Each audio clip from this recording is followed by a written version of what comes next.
এরপরে প্রশ্ন হলো, আমি জানি যে আমি যা করেছি তা ভুল এবং আমি আন্তরিকভাবে তওবা করি এবং আল্লাহর কাছে ক্ষমা চাই, কিন্তু কিছু সময় পর আমি আবার একই ভুলে পতিত হই।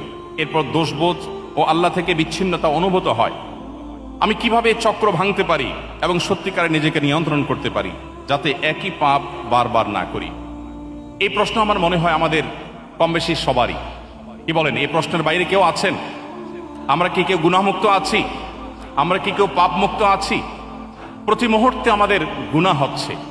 যিনি প্রশ্ন করেছেন আমি তাকে অ্যাপ্রিসিয়েট করছি, কারণ একজন মানুষ গুনাহে লিপ্ত হওয়ার পর তার মধ্যে যে অপরাধ বোধ জাগ্রত হয়, তার মধ্যে যে আল্লাহর সামনে জবাবদিহি করার বোধ জাগ্রত হয়, এটাই হলো মানুষের জীবনের সবচেয়ে বড় মূল্যবান সম্পদ। একজন ইমানদারের জীবনের সবচেয়ে ভালো জিনিস হলো এটি।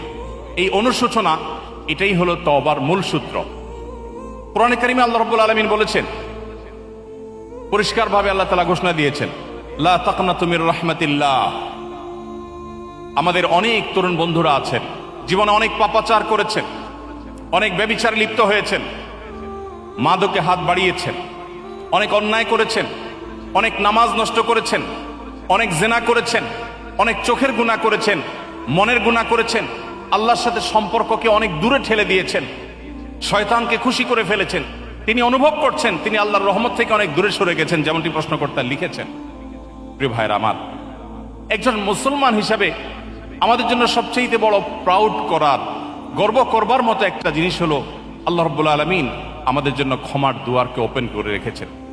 আল্লাহ রাব্বুল আলামিন ক্ষমার দরজাকে আল্লাহ তাআলা এতটা খুলে রেখেছেন, নবী করিম সাল্লাল্লাহু আলাইহি সাল্লাম বলেছেন, কোন মানুষ ঠিক জীবন সায়ান্নে যখন মৃত্যু শয্যায় শায়িত, যখন তিনি তার মৃত্যু নিশ্চিত জেনেছেন, ঠিক সেই মুহূর্তটির আগ মুহূর্ত পর্যন্ত তার জীবনের যে কোনো বাঁকে বাঁকে, যে কোনো মোড়ে, যে কোনো গতিপথে, যে কোনো গলিতে, যে কোনো পর্যায়ে, যে কোনো স্টপেজে দাঁড়িয়ে যদি মানুষ সিদ্ধান্ত নেয় আমি আর জাহান্নামের পথে ছাড়বো না, আমি জান্নাতের পথে যাব, নবী করিম সাল্লাল্লাহু আলাইহি সাল্লাম পরিষ্কার ঘোষণা দিয়েছেন আল্লাহ রাব্বুল আলামিন সমস্ত গুনাহ মাফ করে দিবেন।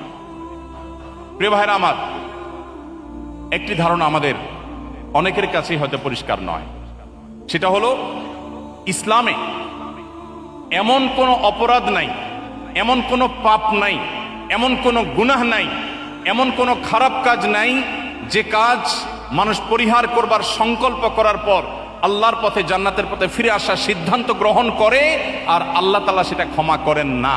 ক্ষমার অযোগ্য পাপ বলতে আল্লাহর কাছে কোনো অপরাধ নাই। প্রিয় ভাইরা আমার, পৃথিবীতে প্রচলিত যে ধর্মগুলো আছে, কোন কোন ধর্মের মানুষ মনে করে মানুষ যত পাপ করুক কোনো অসুবিধা নাই, সেই ধর্মের নবী সমস্ত পাপ সবগুলো আল্লাহর কাছ থেকে মোচন করিয়ে নিবেন, ফলে তাদের কোনো তওবা করতে হয় না। আবার অপরদিকে অনেক এমন সম্প্রদায় আছে যারা মনে করে ছোটখাটো কোনো পাপ করলেই মানুষ ইসলাম থেকে খারিজ হয়ে যায়। এর বিপরীতে আল্লাহ তাআলা কোরআনে কারিমে বলেছেন, লা তাকনাতু মির রাহমাতিল্লাহ, লা তাকনাতু মির রাহমাতিল্লাহ, তোমরা আল্লাহর রহমতের আশা কখনো ছাড়বে না। ইন্নাল্লাহা ইয়াগফিরুয যুনুবা জামিআ, আল্লাহ তোমাদের সমস্ত পাপাচার মাফ করে দিবেন। এমন কোনো পাপ নেই, এমন কোনো অপরাধ নেই, এমন একটি গুনাহ নেই যে গুনাহ আল্লাহ তাআলা মাফ করবেন না। শর্ত, আপনাকে অনুতপ্ত হতে হবে, আপনাকে আত্মশাসন করতে হবে, আপনাকে ভৎসনা করতে হবে।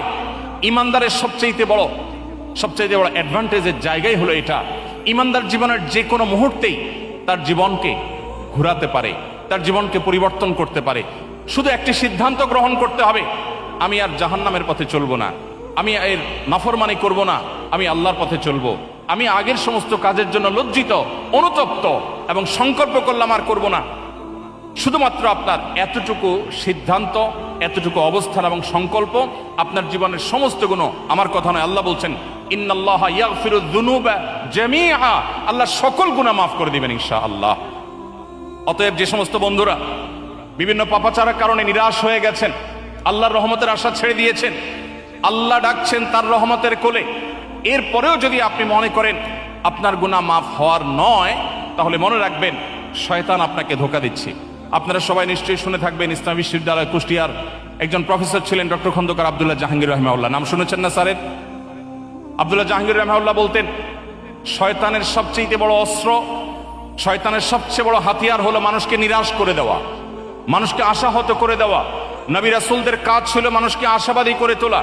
একজন ইমানদার তার জীবনের যে কোনো মুহূর্তে তওবা করবে, জীবন পরিবর্তন করবার সিদ্ধান্ত করবে, নিবে, আল্লাহ তাআলা তাকে মাফ করবেন। আমরা সিদ্ধান্ত নেব তো ইনশাআল্লাহ? সবাই তওবা করবো তো ইনশাআল্লাহ? আল্লাহ আমাদের সবাইকে আপনি জাহান্নামমুখী যাত্রা পরিহার করে জান্নাতমুখী যাত্রায় আসার তৌফিক দান করুন। প্রিয় ভাইরা আমার, আপনার জীবনে বহু ব্যভিচার করেছেন।